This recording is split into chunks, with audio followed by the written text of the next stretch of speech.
Hello, my name is Shirria. This is the Shirria Mac channel where I am documenting my journey towards debt freedom in hopes to build wealth, retire early, or become work independent as a married woman paying debts alone. If you are new here, thank you so very much for clicking on this video. And if you are a returning viewer or subscriber, thank you so very much for coming back. If you are new and you're a viewer but not yet a subscriber, please consider subscribing to this channel. It is free and I would love to have you as a subscriber following my journey along the way. So in today's video, we'll get right into it. I am doing April Paycheck 1 budget. So here we go. So if you are new, I am a social worker. I'm actually a licensed clinical social worker. At the moment, I am working about 15 jobs. Just playing. I work, my full-time job, it is a social worker, on-call social worker. I work in the evenings and on weekends in child protective services. I have one part-time job at the local health department as the behavioral health manager. I have another job where I am, I'm a consultant, so I get a 1099 paycheck type of thing. And then I think I shared I received a new position as a licensed clinical social work or behavioral health therapist working remotely, and I started that job on 3/15. But that income is not budgeted into this budget because I have not received it and I'm not sure what to expect. So you may get a different budget video for that pay stub or paycheck, but we will get right into it. So for April, I am paid twice a month on the 15th and the last working day of the month. I am getting, technically this paycheck will arrive, sorry, my dog is in here. The paycheck will arrive on March 31st, but it will cover all of the first half of April's expenses. So we'll get right into savings. I do have a Christmas sinking fund that I contribute $50 per pay period, and with the $50 that will come out this pay period, that will bring me to $550. The $175 that goes into my personal account will bring my personal account up to $6,214.15, and then my emergency fund of $2,000. I will continue. I'm on the fence. I don't know if I want to continue to fund my emergency fund because it does have the $1,000, and it's $2,000 because it's $1,000 per household. I have 2 mortgages and my daughter lives in one of my homes, so I have $1,000 per household. And so I don't know if I should continue to fund it now that it's fully funded technically. Would you continue to fund the emergency fund?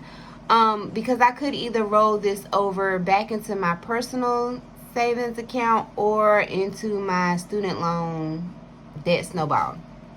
Let me know what you think.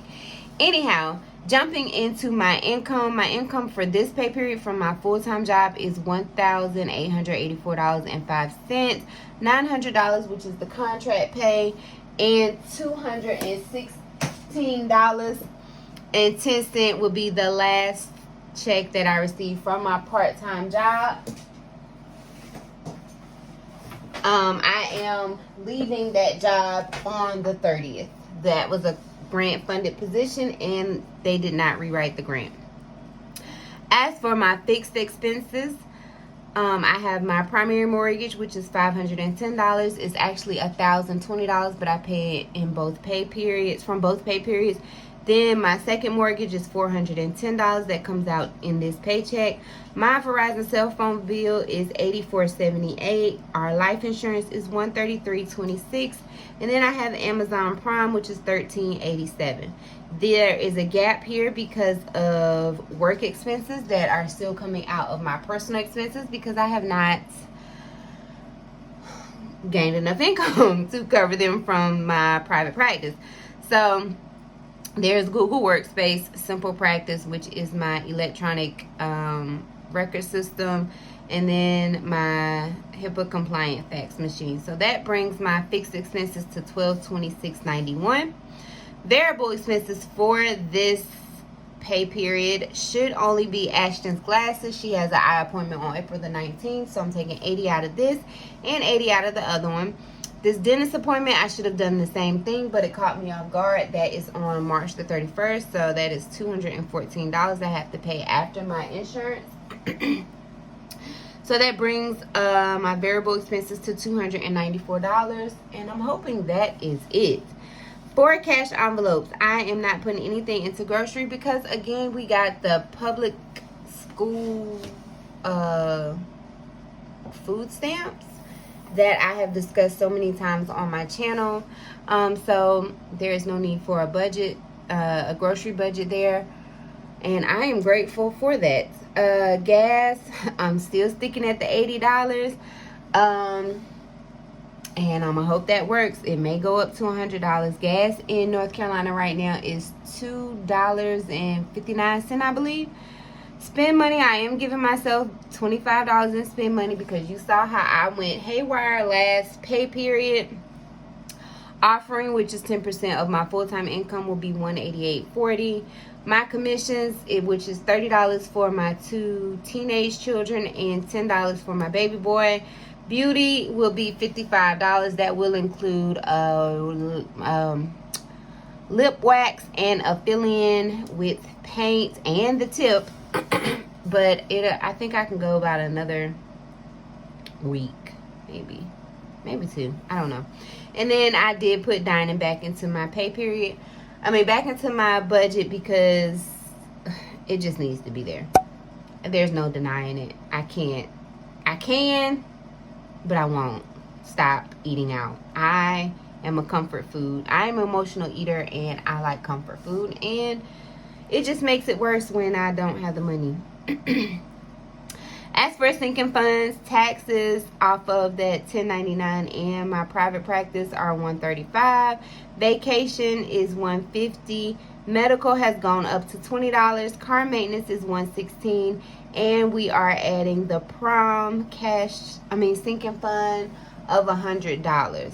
So that brings my sinking funds up to $521. As for the summary here, make sure you guys can still see. Yes, you can. So the income total, projected total, is $3,000.15. Savings in the amount of $275.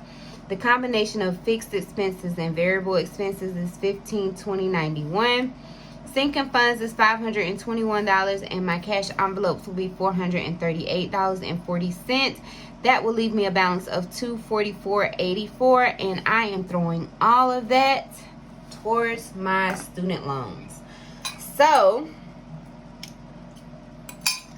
that is it for my budget.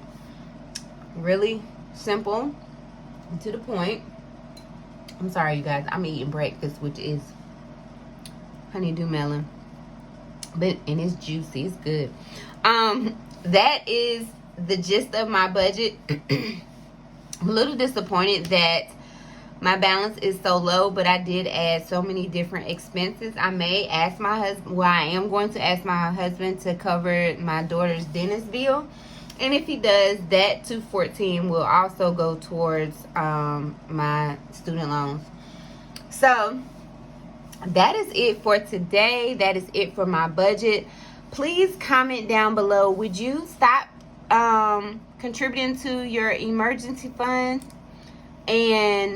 or would you just keep contributing? It's only $50 a month. So at the end of the month, I have set up automatic payments to send $50 from the last working day of the month paycheck to my savings account, and I took it from what I was originally putting into my personal savings account. So originally I think I was putting $225 in there, and I took $50 from it to fully fund my emergency fund for both houses, because one of my goals for 2021 was to keep have $10,000 in my personal savings account and separate the $2,000 out. So I have done that, and I have met that goal.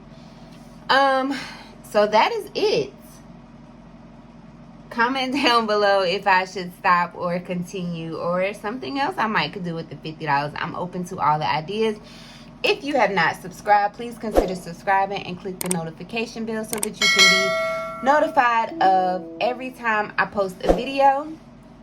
And look out for the student loan Saturday that will be coming this Saturday with an update on how successful I was towards paying off my student loans, as well as my quarter 2 goals, financial goals. So thank you so very much for watching. Don't forget to like, comment, and subscribe. And do remember that the debt-free journey is indeed a journey, not a destination. Bye.